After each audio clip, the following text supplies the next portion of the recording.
ना।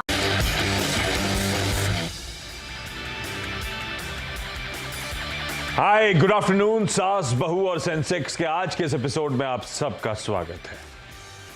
आज एक्सपर्ट के तौर पे मदद करने के लिए होंगे हमारे साथ ओम कैपिटल से राजेश अग्रवाल साहब। Rajesh ji, hi, good afternoon.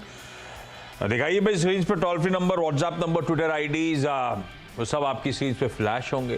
Please reach out करिए, अपनी क्वेरीज भेजिए, हमारी टीम आपसे कनेक्ट करेगी और जल्द इस प्लेटफॉर्म पे आपकी क्वेरीज शुमार करने की होगी कोशिश। अब जरा मार्केट्स लेकर आइए। आज वीकली ऑप्शंस एक्सपायरी का दिन। आज शुरुआत बहुत अच्छे नोट पे हुई, 18,100 कह लीजिए, 96 तक हम गए थे क्योंकि, तो 18,100 के बाद अब ऑलमोस्ट 200 पॉइंट के दबाव के साथ 17,900 के जोन पे बाजार कामकाज करता हुआ, तो ऊपरी स्तरों से थोड़ा सा प्रॉफिट टेकिंग। वो आउट परफॉर्मेंस के बाद थोड़ा सा एक्सपायरी के दिन करेक्शन, वो अच्छे गैप अप के बाद थोड़ा सा ठंडे पड़ते हुए निफ्टी बैंक फिर भी फेयर कर रहा है बेहतर, लेकिन हाँ 1/4% वो भी दबाव में, ऊपरी स्तरों से वो पॉकेट भी ठंडी पड़ी। दरअसल शुरुआत में निफ्टी बैंक ने फिर से आज आउट परफॉर्मेंस डिलीवर करा था और उसके बाद अक्रॉस द बोर्ड थोड़ी सी प्रॉफिट टेकिंग, ब्रेथ मार्केट्स की थोड़ी सी निगेटिव साइड पे आती है। खैर, इस पर आऊंगा, मार्केट्स पे चर्चा होती रहेगी, कुछ भी इंटरेस्टिंग मूव्स होंगे तो बातचीत होगी। मैं सवाल जवाब के सिलसिले की शुरुआत कर देता हूं अप फ्रंट। कोशिश होगी ज्यादा से ज्यादा क्वेरीज आप लोग की सॉल्व हो पाए। आज ही की जितनी भी क्वेरीज आई हैं, आज हमें जाना है जमशेदपुर, नवी मुंबई और नासिक। जो जुड़ चुके हैं प्लीज सबको स्क्रीन पे दिखाना शुरू करिएगा। और सबसे पहले मैं जा रहा हूं जमशेदपुर। डॉक्टर साहब, सब पैच हो गए क्या? ओके, तो जैसे जैसे पैच होते जाए बताते जाइएगा। जमशेदपुर में वंदना जी आपको आपकी स्क्रीन पे नजर आएंगी। वंदना ma'am, hi, good afternoon. Ma'am, क्या करिए राजेश सर के लिए? सर, मैंने आईडीएफसी फर्स्ट बैंक में 2200 क्वांटिटी 44 के रेट में लिया हुआ है, तो इसे कब तक होल्ड करना है? मैं लॉन्ग टर्म रखना चाहती हूँ। और ये क्यों डिसाइड किया था आईडीएफसी बैंक? मतलब ये आपने खुद अपनी सेल्फ स्टडी से चूज करा था या किसी और रीजन से चूज करा गया है?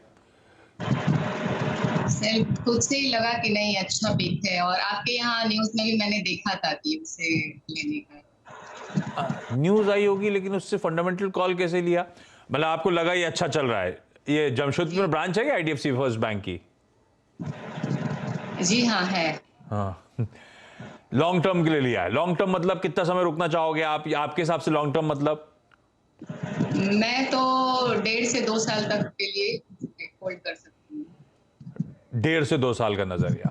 राजेश सर, ये आईडीएफसी फर्स्ट बैंक वंदना मैम ने लिया, 2000 शेयर हैं, मेरी बाइंग से तो ऊपर ही चल रहा है। 45 की बाइंग थी, 52 पे चल रहा है, तो कंफर्ट तो बढ़िया हो गया है स्टॉक के साथ, क्वांटिटी भी ठीक ठाक है, पर लॉन्ग टर्म है, 1.5-2 साल रख सकता हूं। रखना चाहिए कि नहीं चाहिए आईडीएफसी फर्स्ट बैंक? क्या टारगेट्स हैं, कैसे अप्रोच रखूं अपने स्टॉक में? गुड आफ्टरनून आशीष जी, वंदना जी। देखिए, बैंक अच्छी परफॉर्मेंस दिखाया है, लॉस से प्रॉफिट में आया है, एसेट क्वालिटी में भी सुधार आया है, मैनेजमेंट ने भी दर्शाया कि आगे आने वाले दिनों में और बेहतर परफॉर्मेंस होगी इस तिमाही के नतीजों के साथ जो मैनेजमेंट कमेंट्री आई थी। लेकिन इस वक्त मुझे लगता है कि 52-52.5 रुपये में ऊपर के लेवल्स पे आ गया है, यहाँ से थोड़ी सी करेक्शन हो सकता है। मैं यही कहूँगा कि आधा बेच लें, आधे में मुनाफा वसूल कर लें, और उसके बाद अगर कोई गिरावट आती है तो ऐड कर लें, अन्यथा इस पैसे को ये स्विच कर लें आईसीआईसीआई बैंक में और लंबी अवधि के लिए बने रहें।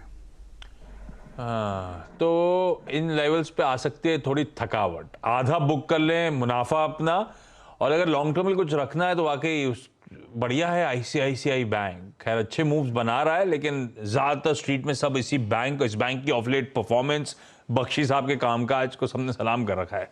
920 अपने रिकॉर्ड हाइस पे आईसीआईसीआई बैंक, और ये एक प्रेफर्ड स्टॉक हो सकता है मैम, लॉन्ग टर्म के लिए बढ़िया कंफर्ट देगा। आप कैसे, कब से शेयर बाजार से जुड़े हुए हो वंदना मैम? कितना समय हो गया? सर, ये 6 महीने कुछ हुए।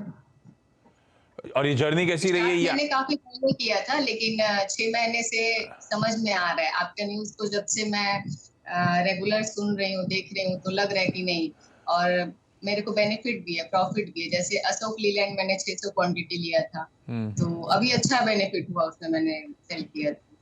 अब मुझे समझ में आ रहा है कि शेयर बाजार में बैंक से अच्छा है कि शेयर मार्केट में इन्वेस्ट करना। हाँ, ये अच्छा कॉल है। एफडी का अपनी अहमियत है लाइफ में फिक्स रिटर्न के लिहाज से, और इसका मजा अपना ही है इक्विटीज का। इन्फ्लेशन को बीट करने का वैसे लॉन्ग टर्म में एक ही सबसे बढ़िया तरीका है, वो आपने बिल्कुल सही चुना है। और आप तो अच्छा इन्फ्लेशन क्या बीट, आप तो अच्छे खासे एक्सपर्ट्स को भी बाजार में बीट कर रहे हो, बढ़िया कमा रहे हो सब स्टॉक्स में, अच्छी बात। मैं लौटता हूं आपकी अगली क्वेरी के लिए। नवी मुंबई से जुड़े हैं आप क्या, वर्षा तिवारी जी? हाँ, नमस्ते sir. Varsha ma'am, hi, good afternoon. नमस्ते ma'am. Good afternoon. Varsha ma'am, आप कब से जुड़े हो शेयर बाजार से? सर मैं जून महीने से स्टार्ट किया है मैंने। हाँ, ये 3-4 महीने पहले से? हाँ बस। कैसे शुरू हुआ फिर, क्या रीजन बना शेयर बाजार में आने का? एक्चुअली मैं टीचर थी, तो मैंने सोचा था अभी रिजाइन करने के पहले और कुछ तो नया शुरू करें, तो मैंने शेयर मार्केट में एंट्री लेने का सोच लिया। रिजाइन क्यों कर रहे हो आप? सर मेरी मम्मी 80 इयर्स ओल्ड है, तो मैं सोची उनकी पहले सेवा हो जाए। हाँ। तो फिर बाद में जॉब बाद में चलता रहेगा। इसलिए हाँ, तो जब तक वहां से रिजाइन करें उससे पहले इक्विटीज का समझ लिया जाए, इसमें थोड़ा सा बिजी रखूंगी अपने आप को घर पे बैठे बैठे, ये मन था। रिजाइन का पक्का था, इसलिए मैंने डीमैट अकाउंट खोलना शुरू कर दिया। और वो माइंड में लाया कि शेयर मार्केट अच्छा रहेगा। तो ये माइंड में कैसे आया? ये स्कूल में कुछ और टीचर्स भी शेयर बाजार में एक्टिव हैं, या फिर आपके पहले से ही कुछ पसंद था, घर पे कोई और करता है, ऐसे कैसे हुआ कि रिटायरमेंट रिजाइन करने से पहले सोचा शेयर मार्केट्स में आ जाऊं? कोई इंटरेस्ट था पहले से क्या? एक्चुअली मुझे खाली बैठना पसंद नहीं है, कभी भी बहुत सारे बिजनेस भी किए मैंने। और स्कूल का टीचिंग इसलिए किया कि आदिवासी बच्चों को पढ़ाना मेरा एम था। वो भी किया मैंने 8 साल। लेकिन अभी मम्मी की तबीयत थोड़ा डाउन होती जा रही है, देखा तो फिर सोचा कि अभी इतना, मैं सीएनबीसी आवाज देखने लग गई थी बीच में, तो फिर मुझे इंस्पिरेशन मिली उससे कि महिलाओं का ये प्रोग्राम देख रही हूँ मैं, तो मुझे बहुत अच्छी इंस्पिरेशन मिली कि महिलाएं भी कुछ कर सकती है। और मैं तो ये कहना चाहूंगी सर कि सब जेंट्स लोग तो भी जॉब पे जाने के लिए बिजी रहते, पर जब हम लोग टिफिन बना के जेंट्स लोग को ऑफिस भेज देते, तो हम लोगों को सचमुच बहुत ज्यादा काम रहता। तो वो टाइम हमने किस में स्पेंड करना चाहिए? किटी तो हम करते ही है, लेकिन ये मुझे बहुत पसंद आया। और सीएनबीसी आवाज। अब जब हस्बैंड चले जाते हैं, टिफिन चला जाता है, तो आप स्क्रीन पे बैठ के बिजी रहते हो दिन भर घर पे? हाँ सर, तो फिर टाइम मिला, उतना टाइम हम लोगों ने इधर उधर डालने से तो अच्छा है कुछ बहुत बढ़िया अच्छा करके दिखाए महिलाओं की तरफ से। बहुत ही बढ़िया आइडिया। तो वर्षा मैम, अब स्टॉक्स कैसे चुन रहे हो? अपनी स्टडी, टेक्निकल्स, फंडामेंटल्स कुछ करते हो, या कोई ब्रोकर मदद कर रहा है, या टीवी चैनल्स देख के, एक्सपर्ट्स को सुन के कुछ व्यू बनता है? सर मैं स्टडी बहुत ज्यादा तो नहीं, मैंने यूट्यूब पर से कैंडल वो सीखा, लेकिन मुझे कैंडल से भी ज्यादा मुझे सीएनबीसी आवाज पे गाबा सर का जो ये आता है मार्गदर्शन, और उनकी भविष्यवाणी मुझे बहुत सही लगती है। और आप जो आशीष सर, आपने जो, मुझे तो पहले बहुत टेंशन था शेयर मार्केट, मतलब कुछ तो डरने वाली बात थी, लेकिन आपने जो फ्रेंडली माहौल तैयार किया है, उसकी वजह से हम लोग बहुत मतलब, आप शो में आज बोलो, लेकिन गाबा सर वाला इंपॉर्टेंट पार्ट है। और ये गाबा, आप पता है पिछले हफ्ते भर में राजेश सर, ये तीसरी चौथी बार गाबा सर की अलग अलग लोगों से तारीफ होती हुई।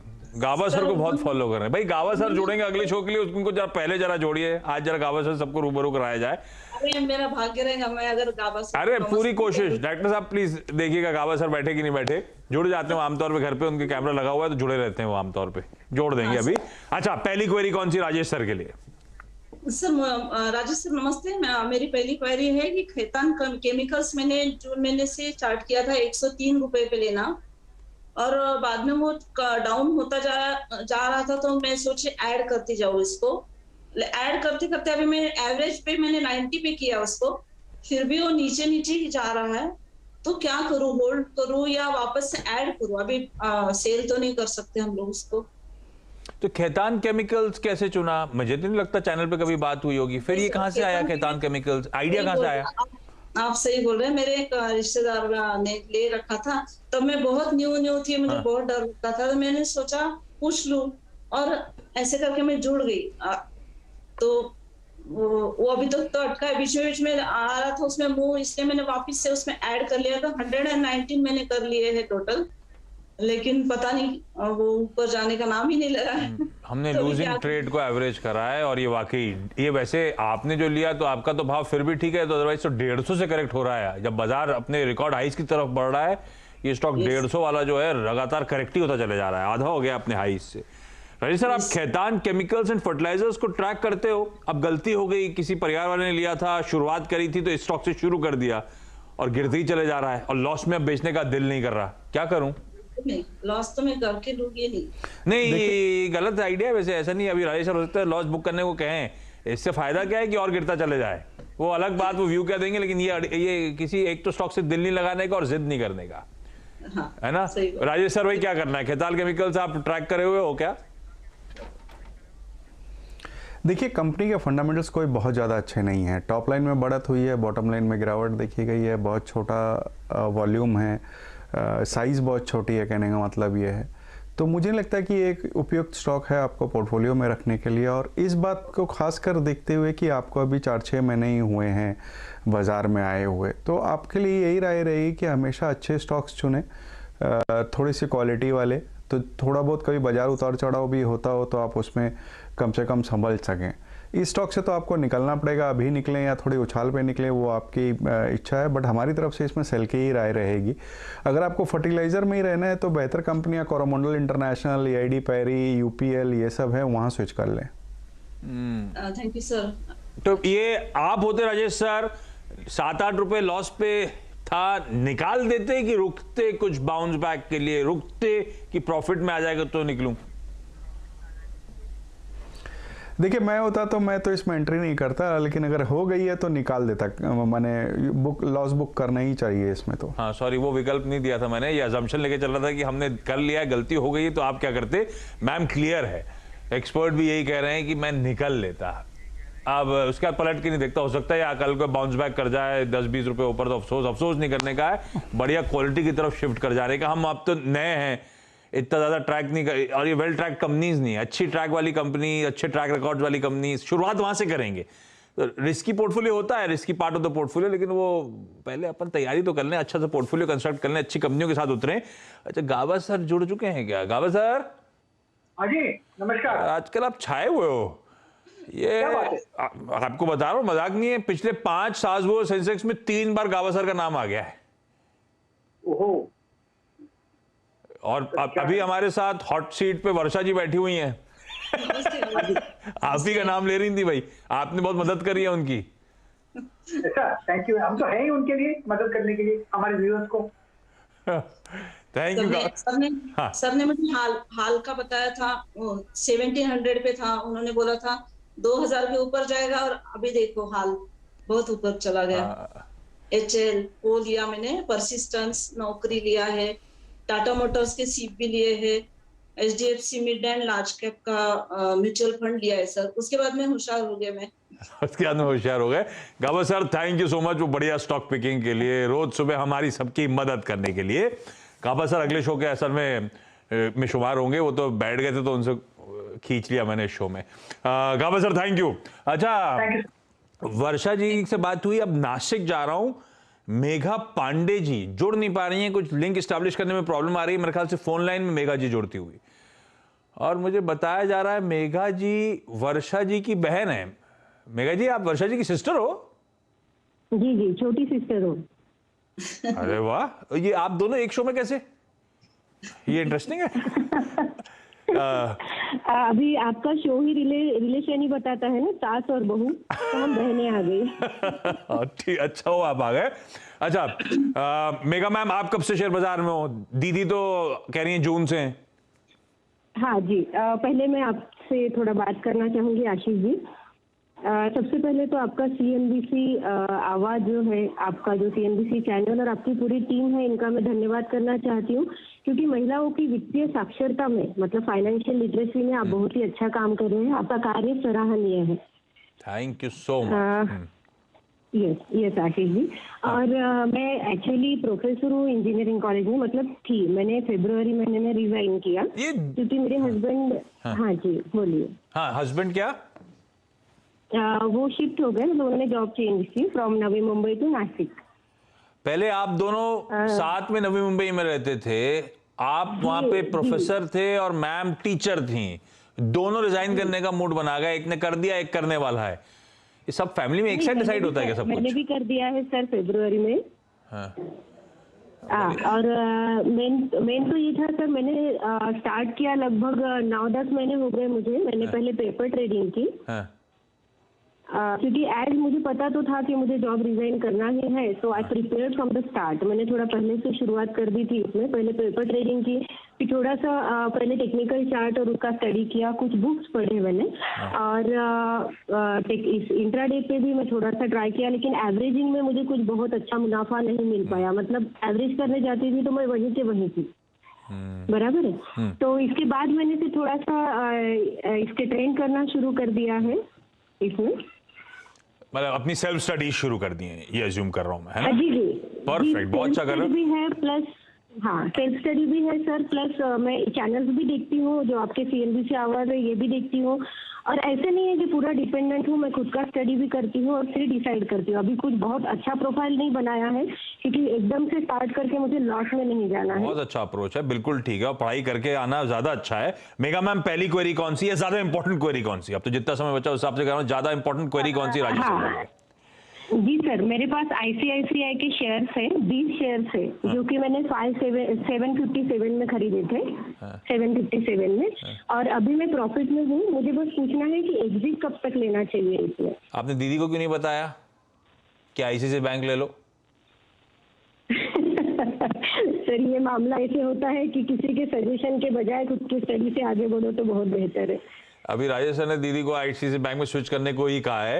राजेश सर, अब इनका सवाल डिफरेंट है, कि 757 पे एंट्री करी थी, एग्जिट कब लेना है? ये आपने कोई टाइम फ्रेम के हिसाब से मेगा जी इन्वेस्टमेंट करा था क्या? लंबी अवधि मान के चल के रख के छोड़ दूं, या मान के चल रही थी कि 6 महीने में जो होगा देखा जाएगा, निकाल लूंगी, ऐसा था क्या? नहीं सर, नहीं, एक्चुअली बैंकिंग में अगर जो मेरा स्टडी है उसके हिसाब से HDFC और ICICI, ये दो जो है ये लॉन्ग टर्म के लिए भी जा सकते हैं, तो इसलिए मैंने इसको स्टॉप लॉस नहीं लगाया, ताकि अगर थोड़ा डाउन आ जाए तो फिर मैं निकल पड़ूंगी, अदरवाइज इसको कंटिन्यू करूंगी। बिल्कुल ठीक है, तो कोई पैसे की रिक्वायरमेंट नहीं, कोई समय सीमा नहीं। राजेश सर, 757 की एंट्री है, रख के भूल जाऊं थोड़ा सा? क्या लग रहा है ICICI बैंक अब तो चलना शुरू हुआ है, दिन बदल रहे हैं?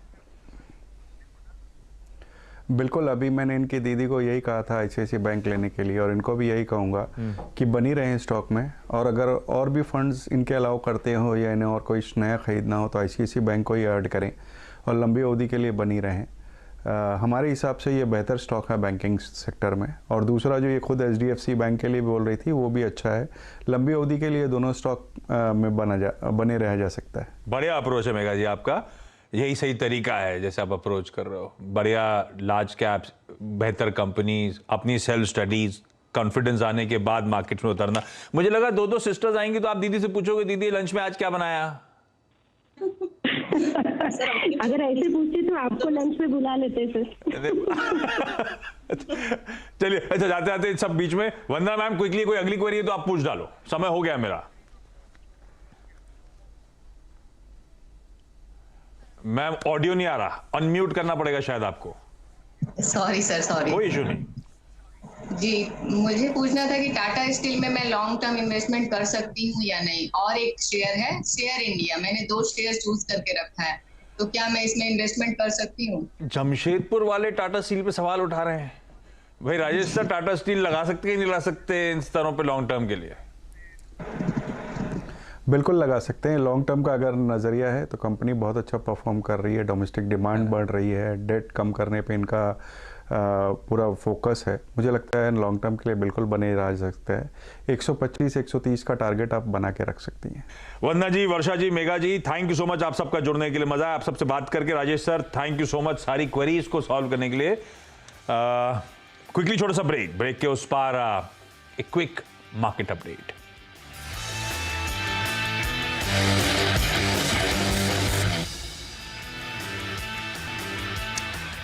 ब्रेक के बाद आपका स्वागत है और आपकी स्क्रीन्स पर आएगा आज का बाजार। थोड़ा सा कूल ऑफ हुए हैं across the board, mid cap still in green, breadth declines के थोड़ा सा फेवर में जाती हुई। शुरुआत की तस्वीर पलटी थी और उसके बाद अब डिक्लाइंस के फेवर में ब्रेथ। ऐसे में मिड कैप स्पेस, उस यूनिवर्स की डिटेल में चर्चा, कुछ बढ़िया खबरें और कुछ स्टॉक पिकिंग, सारा एक्शन इस छोटे से ब्रेक के उस पार। नमस्कार।